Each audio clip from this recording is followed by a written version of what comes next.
और today's trade में हर रोज वीरेंद्र आपको एक शेयर बताते हैं। आज का स्टॉक भी उन्हीं के पास है, जान लेते हैं। बताइए वीरेंद्र, कौन सा शेयर है? जी दीपाली, देखिए आज एक छोटा स्टॉक है और पहले मैं इसके टेक्निकल्स पे गया और फंडामेंटल्स आज रजत के सौजन्य से हैं, आज मेरे सौजन्य से नहीं है। लेकिन टेक्निकली यहाँ पे दो चीज़ें थी, एक डिलीवरी वॉल्यूम्स, एक टोटल वॉल्यूम्स और एक था मूविंग एवरेजेस के डायनेमिक्स में एक बहुत बड़ा बदलाव। अक्ष ऑप्टी फाइबर्स 31 लाख शेयर का वॉल्यूम्स है, तो वॉल्यूम्स की हमें कोई कमी नहीं है। इम्पैक्ट कॉस्ट बिल्कुल कम, 1740 पे ये क्लोज हुआ। जरा एक बार चार्ट्स पे आइएगा प्लीज, इसके चार्ट्स को देखते हैं। देखिए 1740 पे मैं आपको एक चीज़ समझाना चाहूँगा, चार्ट्स में क्या मेजर बदलाव हो रहा है। किसी भी स्टॉक का बहुत दिनों तक एक रेंज में रहना और उससे निकलने के बाद आप दो तीन चीज़ देखिए, क्या कुछ बड़े क्रॉसओवर्स हो रहे हैं। जैसे फॉर इंस्टेंस अक्ष ऑप्टी फाइबर के केस में इसके 15-18 के 200 डे एक्सपोनेंशियल मूविंग एवरेज को दोनों ही एवरेजेस यानी 50 और 100 नीचे से ऊपर की तरफ काट रहे हैं। दैट मीन्स ये अपनी ट्रेजेक्ट्री बड़े एक गैप से चेंज कर रहा है, अपनी ट्रेजेक्ट्री चेंज कर रहा है। अब तक जो थी करीब 15, 16, 17 की, अब ये 18, 19, 20, 21 की ट्रेजेक्ट्री में जा रहा है।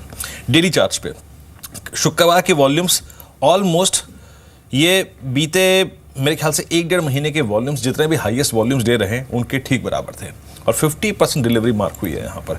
तो वॉल्यूम्स में एक बड़ा बदलाव आया है, वो अच्छे वॉल्यूम्स का डिलीवरी उठ रही है और डेली चार्ट्स पे काफ़ी बड़े मूविंग एवरेज के ऊपर ये आ रहा है और क्रॉसओवर्स हो रहे हैं।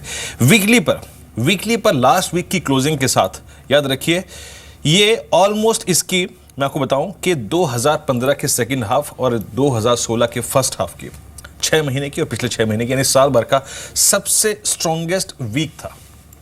वीकली कैंडल जो थी ना वो सबसे स्ट्रॉन्गेस्ट थी और वीकली कैंडल पे ये सारे मूविंग एवरेजेस यानी वीकली चार्ट्स पर भी 100, 200 डेमा और 50 डेमा के ऊपर क्लोज हुआ है ना। उसी अब थोड़ा सा आप देखिए मंथली चार्ट्स को, मंथली चार्ट्स पे क्या हो रहा है।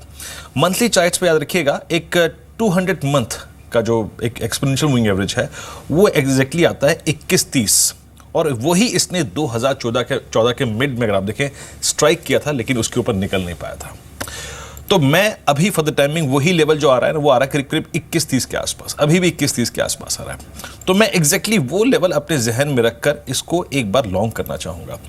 मेरे को इतना अमूमन भरोसा था कि फंडामेंटल इस कंपनी के बहुत स्ट्रांग होंगे, लेकिन जब मैं फंडामेंटल देख रहा हूँ इसके तो थोड़ा सा वहाँ पर भी अगर आप देखें ओके परिस्थिति है, अच्छी परिस्थिति है। देखिए हुआ क्या है यहाँ पे, सरकार का जो डिजिटल इंडिया अभियान है देखिए उससे तो इनको एडवांटेज मिलेगा ही, जितनी भी ऑप्टी फाइबर कंपनियां हैं। FY16 में इनकी आय में करीब 23% की बढ़ोतरी थी और ये करीब 432 करोड़ रुपए पहुंच गई। एबिटा करीब 34% बढ़कर 74 करोड़ पहुंच गया और Q4 एबिटा अप्रॉक्सीमेटली 8.8 करोड़ से बढ़कर करीब 21 करोड़ पहुंच गया। तो इसके फंडामेंटल्स भी ठीक ठाक हुए हैं और टेक्निकली काफी स्ट्रॉन्ग है। तो आज 20-20 के लक्ष्य के लिए अक्ष ऑप्टी फाइबर पे नजर रखिएगा जी। और इस बीच एक बड़ी खबर यह है कि मोदी सरकार का जो कैबिनेट एक्सपेंशन है वो कल हो सकता है और कल 11 बजे ये कैबिनेट एक्सपेंशन हो सकता है। इनफैक्ट 7 जुलाई से नरेंद्र मोदी एक दौरे पर है और उससे ठीक पहले ये एक्सपेंशन हो सकता है। और जी बिजनेस ने आपको सबसे पहले खबर बताई भी थी कि यूपी और पंजाब के कई मिनिस्टर्स को जगह मिल सकती है। लेकिन और डिटेल्स जान लेते हैं मेरे सहयोगी संतोष से जो हमारे साथ मौजूद भी हैं। बताइए संतोष, क्या कल 11 बजे मोदी सरकार का कैबिनेट एक्सपेंशन मुमकिन है और अगर हाँ तो क्या क्या बदलाव हो सकते हैं? देखिए बिल्कुल मुमकिन है। कल 11 बजे कैबिनेट का रिशफल होगा, जिसमें जो हमारे को सूत्रों के हवाले से जानकारी मिल रही है उसके मुताबिक पुरुषोत्तम रूपाला जो कि गुजरात से आते हैं और पटेल समुदाय से हैं, उनका उनका मंत्री बनना बिल्कुल तय है। अर्जुन राम मेघवाल हैं जो आगे मंत्री बन सकते हैं। अनुप्रिया पटेल हैं जो उत्तर प्रदेश से ताल्लुक रखते हैं और पटेल समुदाय से कुर्मी वोट बैंक पर इनकी अच्छी खासी पकड़ मानी जाती है। इनके पिताजी कुर्मी वोट बैंक को लेकर एक पार्टी बनाई थी और उसी पार्टी के बाद में अनुप्रिया पटेल MP चुनी गई थी। महेंद्र नाथ पांडे हैं, PP चौधरी हैं, SS अहलुवालिया का भी नाम इसमें शामिल हो सकता है।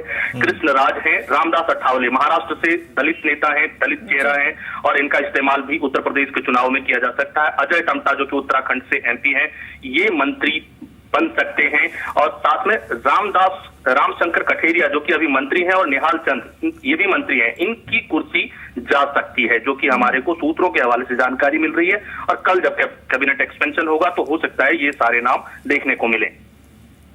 जी। तो ये बदलाव यहाँ पर बताए हैं संतोष ने कि यूपी चुनाव को देखते हुए कई बदलाव किए जा सकते हैं और स्ट्रैटेजी सरकार की यही रहेगी। और इनफैक्ट एक चीज देखी दीपाली आपने यहाँ पर कि गुजरात में पटेल समुदाय जो कि सबसे ज्यादा नाखुश था, उनको अगर आप देखें कहीं ना कहीं एक प्रतिनिधित्व देने की कोशिश की है केंद्र में। एक और चीज है यहाँ पर मैं पूछना चाहूंगा संतोष आपसे, यूपी के लिए स्ट्रेटेजिकली कैसे शफल किया जा रहा है? आई मीन कैबिनेट को कौन से चेहरे आएंगे और सबसे बड़ा चेहरा जो आ रहा है जिसको लगता है कि आपको it is a complete surprise package, वो क्या है? देखिए, यूपी के लिए अगर आप देखें तो अनुप्रिया पटेल एक चेहरा है, क्योंकि यूपी में कुर्मी का अच्छा खासा वोट बैंक है और ये कुर्मी वोट बैंक ने ही लोकसभा के चुनाव में अच्छा खासा नतीजा बीजेपी के फेवर में किया था।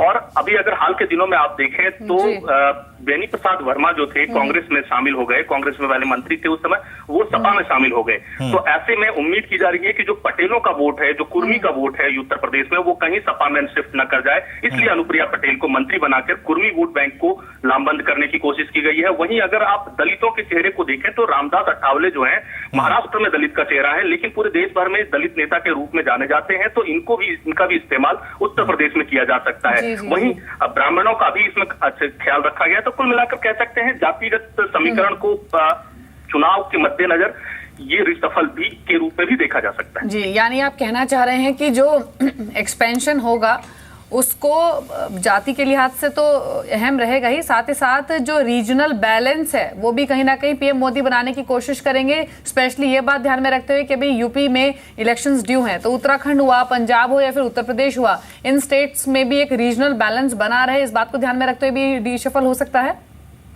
जी हाँ, बिल्कुल, ये तो चुनाव के मद्देनजर ही रिसफल हो रहा है, क्योंकि अगर आप देखें तो अभी उत्तर प्रदेश का चुनाव जो है वो सबसे बड़ा चुनाव है, उसके बाद पंजाब का भी चुनाव है, तो और खासकर गुजरात में आने वाले दिनों में कुछ दिन बाद चुनाव होंगे, तो वहां पर जो स्थिति बदलेगी, कहीं ऐसा ना हो कि पटेलों का वोट पर जो सेंध लग जाए, और पटेल का वोट बहुत अच्छा खासा है गुजरात में, इसलिए। और पुरुषोत्तम रूपाला एक ऐसा चेहरा है जो कि बीजेपी में एक निर्विवाद चेहरा के रूप में गुजरात में जाने जाते हैं और मोदी के काफी करीबी माने जाते हैं। बीजेपी में उन्होंने संगठन में बतौर जनरल सेक्रेटरी और उपाध्यक्ष के रूप में भी गुजरात में काम कर चुके हैं। तो ये बताइए कि छुट्टी किस किस की हो सकती है, वो चेहरा जो कि रुखसत हो सकता है?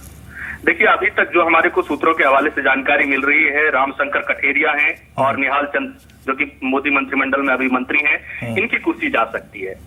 चलिए, शुक्रिया पूरी बातचीत के लिए, विस्तार से जानकारी देने के लिए कि कैसे कैसे अगर आप देखें बदलाव हो रहे कैबिनेट में, कौन से नए चेहरे और एक जातिगत अगर आप देखें कॉम्बिनेशन जो हैं उनको फिर से ठीक करने की कोशिश की जा रही है।